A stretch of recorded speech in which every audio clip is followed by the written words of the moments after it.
October was one of the best months of 2025 for my business, and in this video I'm going to talk about what happened, what I learned, and what we're doing in November to make it the best month of the year. Let's get right into it with the big wins from last month. The first one being we completed transactions across 6 different verticals and 15 individual products. I'm gonna do a quick overview in case you're new here of our 6 main verticals. And it's crazy to look at how this has evolved over the last year, because at this point in October 2024, we had 3 verticals and only 4 products. And now we have 6 verticals with 15 individual products sold last month. So first we have our Premium Ghostwriting Academy, one-on-one coaching program for freelance writers to become ghostwriters. And within that vertical, it's the most highest revenue generating vertical within our entire portfolio. And within that, we sold everything from a $27 ebook to a $49 VIP webinar, all the way up to 6.8K coaching program and a 6.8K backend coaching program. So lots of different products there. And we've been hard at work throughout the year to kind of build this full value ladder for everything from a free email course all the way to our backend program. So this had 7 individual items sold within it, and we're extremely excited about now that we have that whole stack built out. Then we have Write with AI, which is our paid newsletter helping you turn AI tools into your personal writing intern. Within that, we had a paid newsletter that's $20 and our AI content agent I'm gonna talk about a little bit later in the video that was $5K for a 4 to 6 week intensive to build your own agent. Then we also have some digital products that we sell to this email list, which we do on a quarterly basis. Then we have our Start Writing Online /Ship30 digital writing school. I'm bucketing these all together because they're all targeted at the same person who wants to start writing online and build a business around it. Digital Writing School is a $99 a month paid community.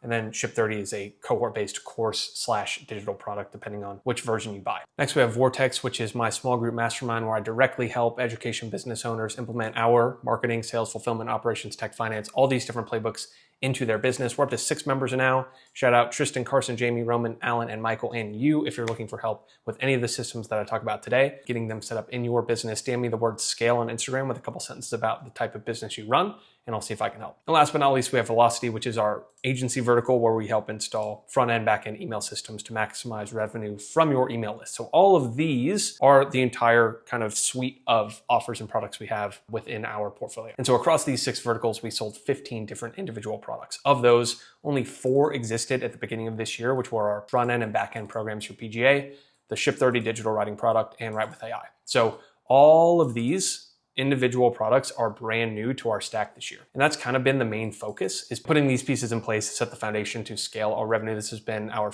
big focus of the year, is building out an entire suite of products at different price points and putting individual operators or department heads responsible for their marketing, sales, and fulfillment. That way, me and my co-founder Cole can focus on creating content like this or just driving as much traffic towards this giant suite of products that we have here. So it's been a long journey, and I'm going to talk about kind of some of the lessons we've had this year doing that. But it feels good to have 6 different verticals all in place now, with the only bottleneck to growing any of them being the number of eyeballs that hit the page. Speaking of eyeballs, our second big win of the month was generating 6.4 million impressions and about 3,700 new leads across all of our organic platforms. The main vertical that we measure this for is PGA, because it's the one that has the most revenue going through the system at any time, and the one that is the most linear in terms of, we know if we generate this many leads, it's going to generate this many calls, it's going to generate this much or this many enrollments, and then you can kind of model things out that way. So we know on any given week or month, we're trying to hit a certain number of leads.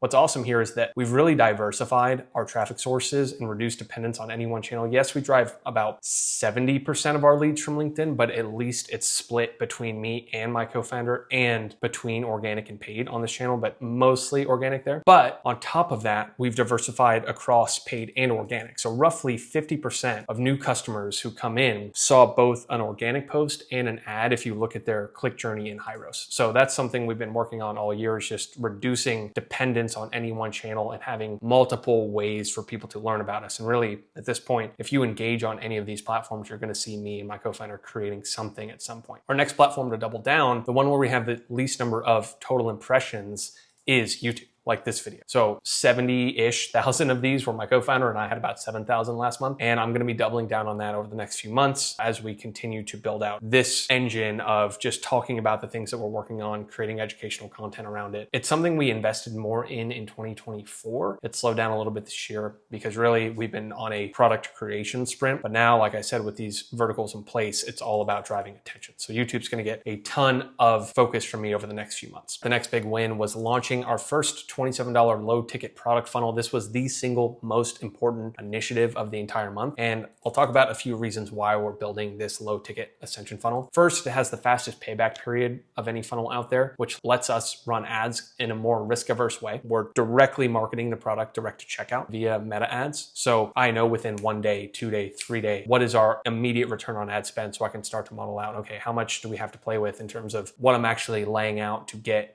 a new customer and then someone eventually we can ascend. So it's a funnel that also practically guarantees long form content consumption. Something we've seen is the single biggest indicator of someone, their likelihood of buying anything from us is how much long form content they've consumed. And so if you can put together a concise, like highly actionable digital product like this and put it in the hands of someone that they can easily consume, they immediately trust you way more. And so we could easily charge $99, $350, whatever for this product because it's extremely in-depth but concise at the same time. And so we choose to sell it instead of 27 because if someone buys it at that price point and then has an incredible experience, they're like, okay, if that's what I got for $27, what's behind the more valuable and more expensive stuff? On top of that, we've never had something for sale in this range in any of our ecosystem. So Ship30, PGA, right with AI, yes, it's $20 a month, but really this type of like tactical, small $27 product we've never had available. So we know that's going to tap into a completely different pocket of our audience and cold traffic. And then lastly, this was a forcing function to create the type of assets that you can then repackage into VIP webinars, which is what we did. I'll talk about that in the next one. And it also just lets us spend more aggressively on any funnel that is free on the front end that you can tack a VIP version on the back end, really just kind of slicing and dicing this product as a bonuses here and there. And really it concisely distills the way we think about ghostwriting. And so any event we run, we can kind of take some of the pieces, and we built it in that way where it's super modular, so you can cut some of them out and kind of put them across a handful of different offers there. So high level, that's why we wanted to do this. In the first 14 days, here are the stats for any media buyers or ad folks out here. These will either be the best thing you've ever seen, the worst thing you've ever seen, or somewhere in between. So we spent 24K on ads, front end revenue 5.3K. So our front end ROAS 0.22. I'm fine with that. I do want to get that to like 0.4, 0.6, and I'll talk about how to iterate. 88 unique customers, AOV 59, 33% take rate on our 2 upsells, 2 ascensions, 12.8K in ascension revenue. So in the first 14 days, we have 2 sales to our high ticket backend and 88 unique front end customers. So that tells us we have a lot of iteration to do, but it should start to improve and compound over time. So what we're working on from here is just doing a full diagnostic of the funnel metrics as we start to gather more data. So our implementation call booking percent, that's too low. Building out a system to call them. This alone will probably boost our backend ROAS just because we only have 2 ascensions. You get more people booking implementation calls, you can then set them to a main call. And if we got that number to 6, we'd be at 2.2x, and I think we're extremely close. So I'm going to be updating that throughout the month as I'm learning how to run this type of low ticket product ascension. On top of that, we're finding that you need to constantly refresh ad creative, given this is a mostly static funnel running primarily static ads on it. And so that fatigues relatively quickly. If you see the same image a handful of times, we find that it fatigues faster than video. So we've come up with a system to both create new angles and concepts, or concepts and variations of those concepts, to deploy a ton of static. And we're really just pulling from like the best D2C brands and other advertisers, and then kind of taking our product. And I've learned a ton about how to use AI to create these ads. A lot of good resources out there on YouTube, but that was one of my kind of, I think, a 2 or 3 day period where I just doubled down on how do I create ads with almost entirely written and created image-wise with AI, and I got a pretty good system for doing so. So that's allowed us to deploy, 3 to 4 times as many ads as we have in the past. And I think doing that more consistently will get us into the 0.4, 0.5 on the front end. Then this is kind of a great tactic I got from Eddie Malouf. He said, if you have a low ticket product like this, create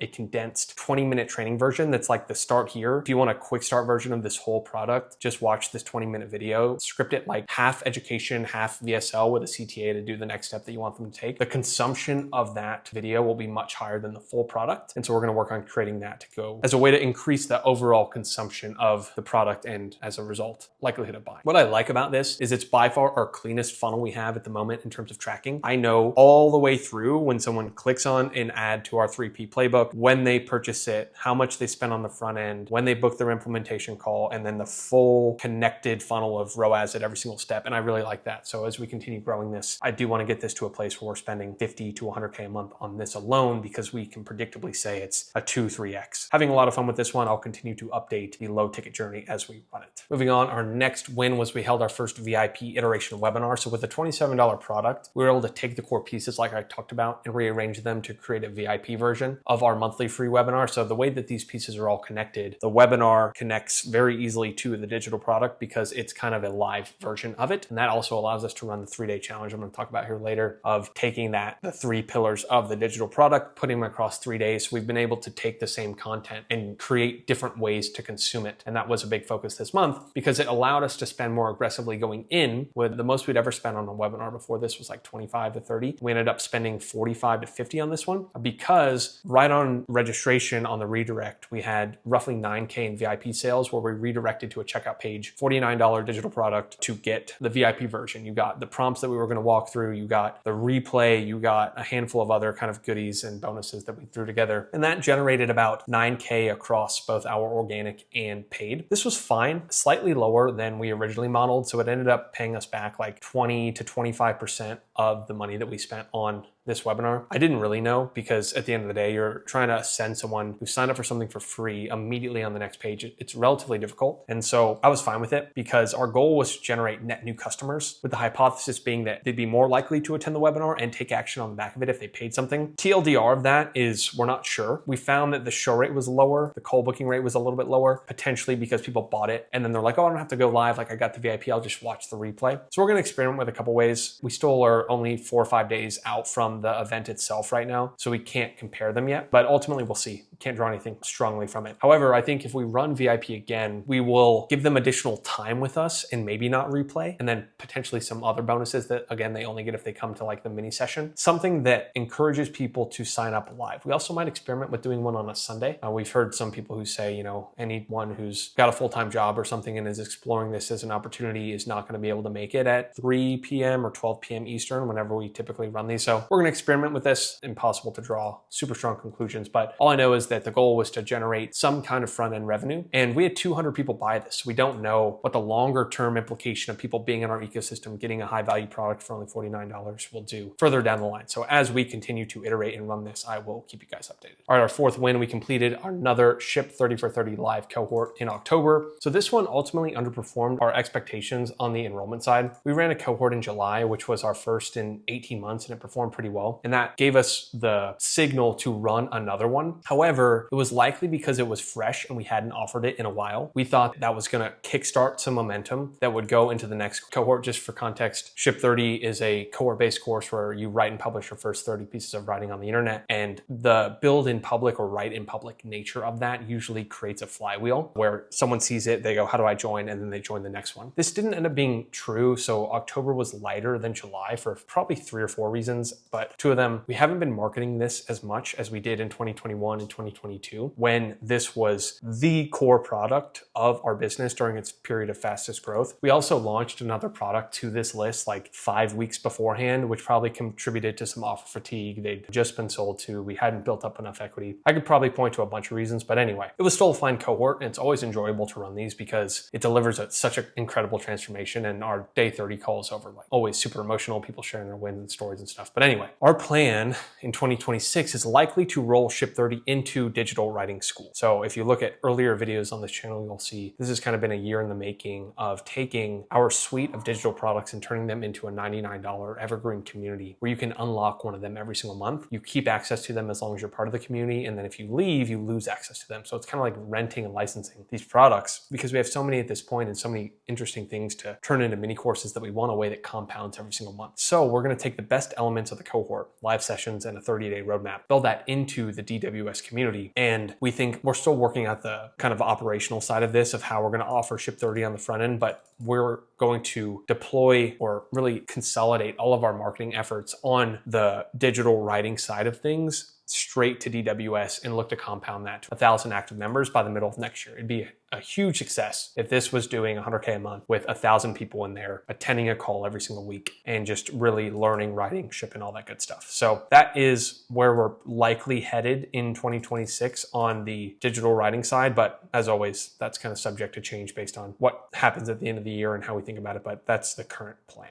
All right, our fifth win, we launched our AI content agent mini cohort. So this was the first time launching a product vertical where Cole and I were not directly involved in the sale or fulfillment of the product. So we ascended Mitch from our PGA student success team to run the division. He's a master with AI, building tons of cool automations for our success department, and then ultimately deserved having his own opportunity to build something alongside Justin, who runs our Write with AI paid newsletter. So the goal of this product was to tap into an underserved pocket within our Write with AI audience. I've talked about this in some prior videos, but basically we have a ton of people who on this email list of 100,000 and 1,500 paying $20 a month. There's a ton of business owners who are putting these prompts into practice themselves, but they love more done with you style build outs. And so we wanted to launch something, and this was only a beta, so we were learning a ton. Whether or not this stays as the exact thing that we sell forever, we'll see. But it was validated with like 25 to 30 enrollments at a solid price point. We think this creates a really nice barbell of a $20 a month evergreen educational newsletter, and then an option to have our team implement something with you in your business that is hyper congruent to the paid newsletter of it. So this is still a work in progress, but as this ramps up, we're going to review what went well, we'll iterate on it and all that stuff. But our goal is to have Write with AI do around 100K a month. You can see a theme across a bunch of these verticals here on any given month between the evergreen kind of higher ticket, hands-on, done with you version, and then the $20 a month paid subscription. So this was a great success. It's almost finished, and then we'll review afterwards. Our sixth win is we made our first Velocity agency sale. So this is our newest agency vertical, co-founded by Daniel from our marketing team, who runs both all of our automations, all of our operational tech, and then also is basically writing and overseeing all the deployment of our different launches. He was also our very first employee, which is awesome to see how far he's come. And so he's co-founded this with us, with the goal being we install everything that we're doing on the email and lead acquisition side across the rest of our portfolio into the clients that we work with. So the core stack will be educational email courses, product launch sequences. We can even install some webinar launches and things like that. And then ultimately evergreen nurture newsletters just to provide ongoing value to anyone's email list. Over 90% of our customers engage with emails in some way. And so we execute this at an extremely high level. So it just made sense to kind of take the system that we built internally for our 4 different product verticals that run on this exact stack, and then help other people build that as well within their business. It's also complementary to the Vortex Mastermind that I've been running, with a lot of the businesses in there are fits for the agency side because they run a similar type of business or to one of the types of businesses that we run. And then also the people that we do the email for, they're a fit for the consulting side of all the other departments that they could have help with. So kind of creates this nice little flywheel back and forth. Our goal first is to do 50K a month in retainer revenue as we head into the beginning of 2026. And then ultimately we can decide how far to scale that, but it has quite high potential and we're super excited about this vertical. And last but not least, we continue to document all of our internal playbooks inside Vortex. So these were all the ones we built last month: the ultimate guide to hiring and training a sales ops VA, 10 business principles we follow to 20 million in revenue, our 80% show rate checklist, a 50K a month solo consultant roadmap. And then I open sourced our entire sales team playbook, everything from scripts to pipeline to onboarding, ramping, training, hiring, as well as our sales manager playbook, his daily processes and things like that. And then also, I'm actually going to make a video on this one, how to set and achieve goals within your business based on our exact framework for doing so. This has been a lot of fun to have a forcing function for a small group of people to kind of download everything that we're doing internally, and that's only going to get better over the next few months. So that's going to be a big focus of mine as we head into 2026. So that wraps up the wins of the month. Let's dive into some lessons and realizations I had. By the way, if you're enjoying this video and you're not currently subscribed, be sure to hit that subscribe button and share this video with someone you think would find it valuable. It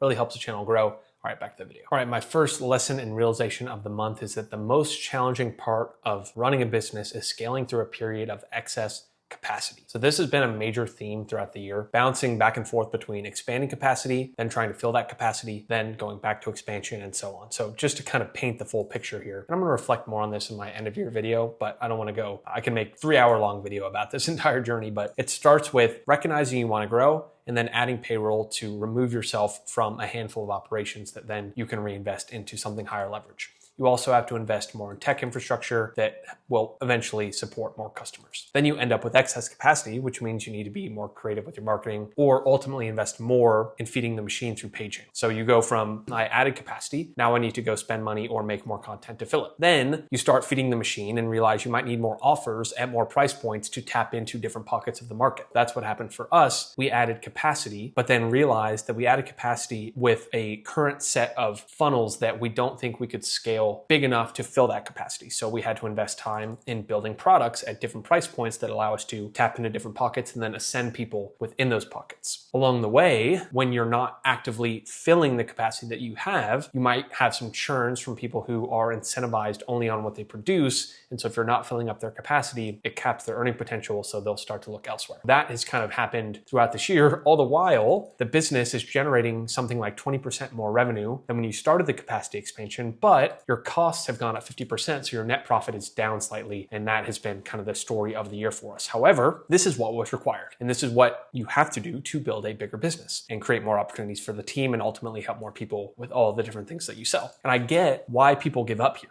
because it tests your resilience every single day to wake up, stare these problems in the face, and just tackle them one at a time. And that's really been the first 10 months of this year since we actively entered into 2025 saying this was our game plan. However, as we go into November, you can probably tell by the smile on my face as I'm doing this monthly review, we are reaching a point on the back end of that journey where all the rails are in place, the system is set up, the money models are optimized, the team's in place, and we can invest as much time as possible into creating just high quality educational content that drives as much attention as possible to this suite of products. So like I said, I'll touch more on this story throughout the year, but this is just a big lesson that when you have excess capacity, that's when the emotional problems start to surface because it's the most difficult. But I think we are very close to being on the other side of that. Next, just a reminder to myself here, performance will fall to the minimum accountability standard whenever you run a team. This is my biggest management lesson by far. Let me tell you kind of a quick story or example here. So if there's an expectation set that someone does something, they almost always will start by doing it. They will just say, okay, you need to do this thing. The next day they will do that thing. Then there will come a time when they do not do that thing for the first time. And at that exact moment, there's an extremely important reinforcement period the first time it's skipped or missed or whatever it is. If nothing happens, they now deem it as no longer required. I want to just say that again. If nothing happens, there's no reinforcement event to someone not doing something, they immediately will associate it with it's okay to not do that thing because I was not rewarded for doing it in the past or punished for not doing it in the present. And so this is just one simple behavior, but if you model that out across your entire team and all the individual things people are responsible for, this is where performance will degrade. It's because not enough accountability is in place or the people performing these activities don't have high enough internal accountability. The single most important thing you can do as a manager is creating airtight accountability and feedback mechanisms for the most important responsibilities on your team. Now, this does not mean micromanaging, but it does mean that if you tell someone to do something where it's part of their responsibility, you need a way to reward them when they do it and then immediately reinforce negatively if it's missed. That's not like punishing or saying it's like, hey, this is part of the required responsibilities. I noticed this didn't happen. We need to make sure that happens. And if you can do that with a tight feedback loop, it will not happen again. But if you miss that feedback loop, it takes time to undo it. The knock-on implication of this, and I'm starting to understand what it means to operationalize an A player on your team. And if you have team members with high internal accountability standards that do not need as much feedback and reinforcement of the things that they're supposed to do, that's what ultimately drives a really high quality business. Just a nice reminder to myself that we need to make sure that these standards are upheld because they will continue to fall to the minimum amount accepted. Next lesson here, stop measuring success or failure on your first iteration. So this month we launched that $27 digital product that I talked about, and it was immediately not profitable. So the less experienced version of me would conclude low ticket funnels don't work, or this is broken. Like it was kind of a yes or no light switch style framework. In reality, it's not whether or not something works, it's how well it works. And so to start, the answer is it's not working that well, but it could be working better. So that presents the opportunity to analyze the bottlenecks, gather the data, stack rank the potential things you could do, iterate on the highest leverage one. And that's my favorite way of operating any kind of business. It's when I have a very clean system that goes, here's the full formula, here's where it's broken, let's implement a bunch of things to fix that one and then move on to the next. So this was mostly a reminder to me and my team that the work begins when something launches. Just because it goes live doesn't mean the work is over. That's when it begins. And it's never gonna be perfect on the first try. All right, next, if an employee is giving average effort, they have the wrong incentives. So there's a reason Charlie Munger and Warren Buffett spend so much time designing the incentive structures of their operators. So if someone is not showing up with additional discretionary effort, meaning effort applied above the minimum amount where if they fell below this minimum amount, they get fired. It's one of two reasons. First is they have too much of their compensation guaranteed, meaning they can get the same amount paid to them for a significantly less amount of effort, and adding more effort doesn't unlock more upside for them. Or the upward pull of their bonus-based compensation that is above the current amount is either unclear or out of reach, such that they don't deem the additional discretionary effort worth it. For example, if someone's quota where they got a bonus was 200% higher than they're currently at, they're like, I actually just don't think it's possible for me to hit that. And so I'm gonna fall back down to the minimum. Anytime I notice this, it's not like we have a rampant amount of this within the team, but I wanna look team member by team member. We have a team of 30 at this point, at the individual incentive structures driving each of them, and make sure everyone has extreme clarity about what they can do to earn more, and that if they deploy more effort, they have a nice path to do so. Just wanna make sure that everyone on our team is incentivized correctly, and that's gonna be a big focus of mine. All right, my fifth lesson of the month. At a certain point, you have to relax into a feeling of slight chaos and lack of control. 6 different departments and 15 individual products. I found myself spread way too thin trying to keep track of every problem, initiative, and result across every single one of them. This month, I made an active effort to just kind of relinquish control over the majority of outcomes and focus only on 1 to 3 big projects that I already walked through during the wins. So I did this by having 2 separate lists. So this is super tactical for anyone who runs any kind of organization with a lot going on. I had my big projects list, which was the 1 to 3 things that all I was focused on this month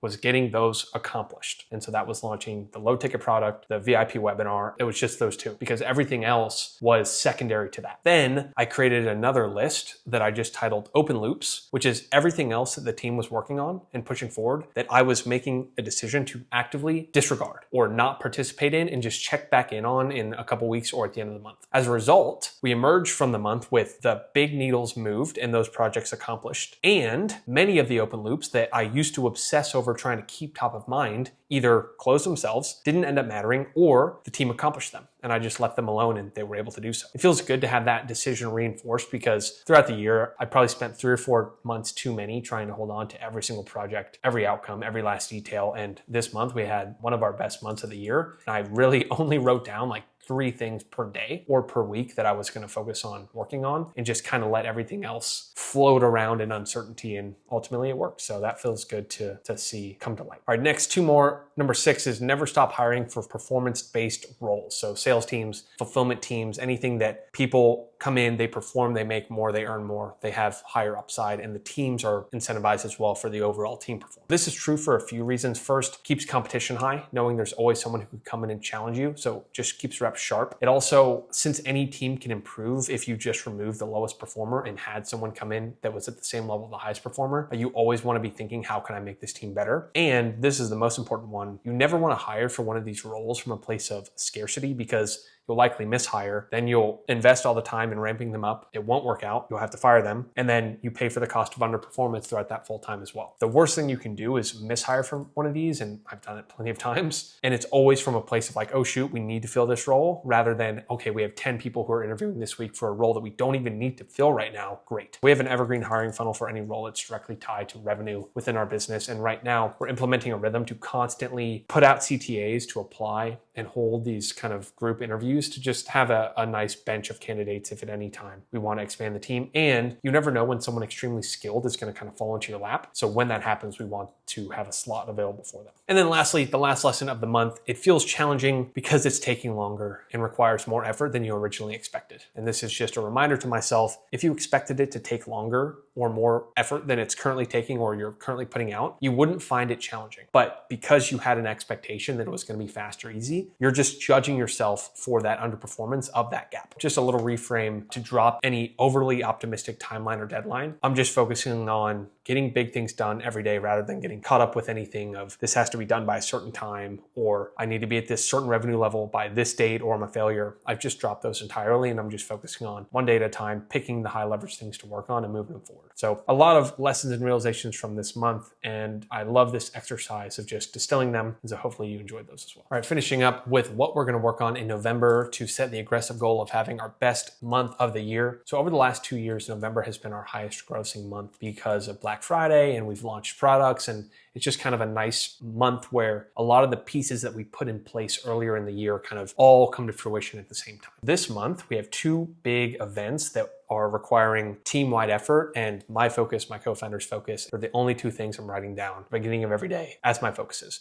We're hosting a PGA Write Your Way to Wealth 3-day challenge, and I'll explain that in a second. And then we're launching a Black Friday product all around journaling to make better quality decisions. So these are somewhat uncharted territory for us. We've never sold a $99 product for Black Friday to our kind of general start writing online, more broad email list. And we've never sold any kind of $97 3-day intensive for anything, but specifically to our PGA list. So new territory, but extremely high potential if we get these things right. So we're setting some aggressive goals to sell 2,000 tickets to the challenge, to have 2,000 enrollments into our journaling product. Are we dead set on like that number has to be hit? No, we're not going to judge ourselves too much, but we were just setting that as like, okay, what needs to be true? If that happened, what had to go right, or what did we have to have in place? Will require, we cannot just lead with a direct marketing angle to tap into this type of audience size. We need to go broader, more indirect, more to the unaware / problem aware audiences. And so we're going to do a lot of work on that for both of these offers. It's going to take the most content that we've ever put together for a 3-day event. And also the infrastructure to do so is not like running a single webinar. There's just so much that goes into running something like this. So it'll take our best infrastructure in tech. It'll take our highest amount of outbound calling, texting, things like that to generate ticket sales. It will take the most amount of risk we've ever put behind something in terms of advertising spend, because these big conversion events drive a lot of people into one venue.